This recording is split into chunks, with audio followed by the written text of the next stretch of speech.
don't understand how addicted they are to technology, and they will demand a fix.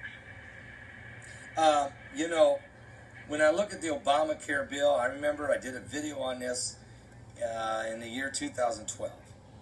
And at that time, the Obamacare bill was originally drafted. Now, they changed it when they voted. But originally it was drafted that on March 23rd, 2013, that every American citizen would have to be implanted with an implantable device or of some sort that was called an identification registry. Okay? Now, as the bill passed, they reworded it. It was too obvious. So they reworded it, but the same language just got thrown out in about 17 different paragraphs. But it still said the same thing. It said it was to be done by the 23rd of March, 2013, no later than December 31st, 2017. Now, Brian Williams, and we know he can exaggerate, but he read a report in the year 2007 on a live NBC News telecast in which he said that a new technological microchip technology could be ready by the year 2017. It was expected to be. So it went right along with what was already in the Obamacare bill. So now here we are. We're in 2015. We're almost mid-year.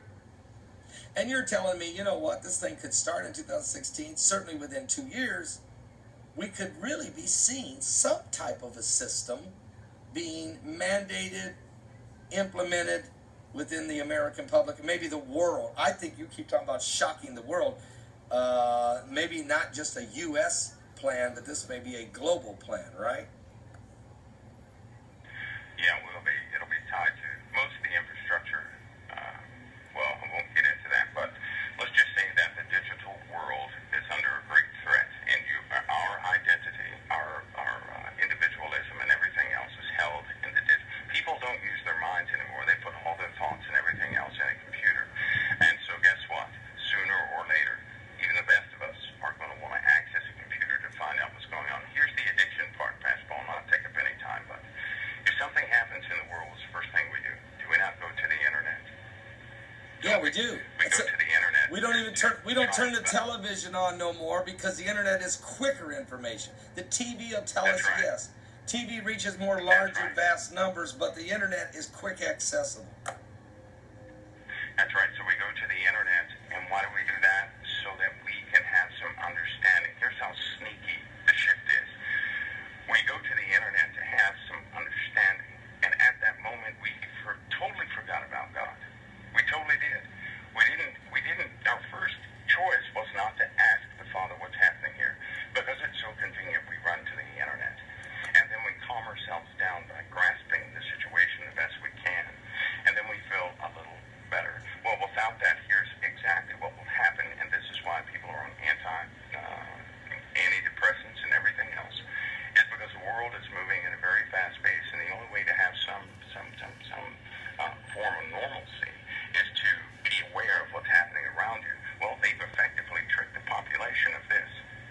If you cannot connect digitally, you're not going to know what's happening. And news moves very fast, right? Yes. So it leaves a person in the dark, and when you're in the dark, you get nervous, you get anxiety and everything else. This is the addiction component. They couldn't implement the mark a few years ago. You know why? Because if they had come out and said this, too many people would have been in opposition to the bill. It would have caused a public outrage. And so what was needed, they learned from that, and they have been positioning ever since.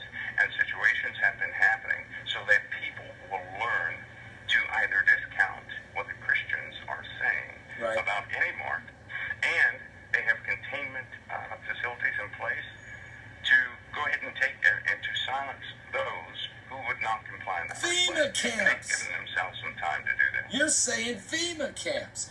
You're saying for the resistors, the freedom fighters, the veterans, the Christians, the conservatives, those that are the remnant, those who say, I'm not going to succumb to this. I'm clinging to my God and my guns. That's what you're saying. That's why there's 800 plus FEMA camps already built and ready, similar to what Adolf Hitler did before the Jewish problem. Concentration camps were already built and ready before he started the mass containment. He made the ghettos prison, didn't he? Civilian containments as well as incarceration. So you're saying when this thing's shocking, this is shock and awe. What you're saying, I'm hearing you say there's a great day coming, a day of great shock as it relates to the mark of the beast.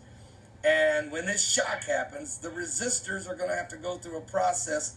Maybe they can twist our arm and convince us to go along with the beast system. And I think that's what the Bible says. Some of you are going to have to say no, even unto death. So, I mean, the technology's here, isn't it? It's catching the prophecy.